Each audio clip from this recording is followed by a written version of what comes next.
So the current approach to managing pain in a postoperative environment has continued to progress even over the last decade in terms of what we call multimodal analgesia.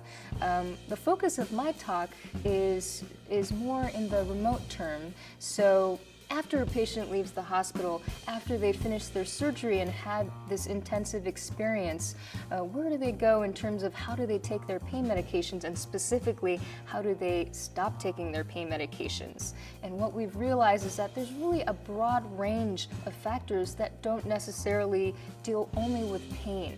And so my goal is to try to alleviate that confusion for patients and to make that process of tapering off of opioids easier. It's not to say that opioids are all bad, bad, bad. We hear that in the media all the time, and I'm not here to say, no, we should not be using opioids, because we really truly do need them for postoperative pain management.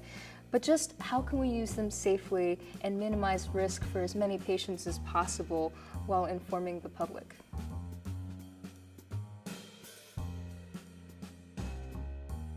So the difference between opioids prescribed and opioids used, I would say that alludes to any situation you could think of where you've had surgery, you've probably gotten a prescription from your dentist or your surgeon for a certain set amount of opioids. Perhaps it's 30 pills, perhaps it's another arbitrary number, but that number of pills doesn't necessarily dictate what patients decide to do when they get home, when they're alone, maybe when they're confused. You could be elderly, you may not remember what medications you take, and you may accidentally take too much more than you actually wanted to.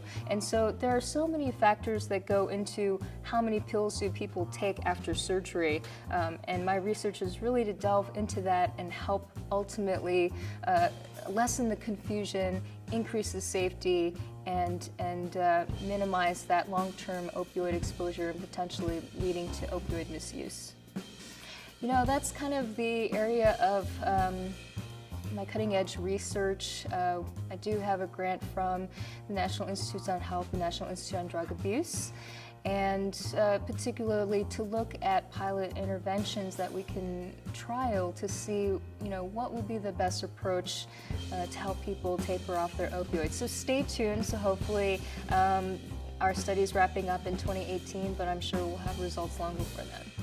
I really believe that at the bottom of everything is just being able to communicate with patients and finding a clear message.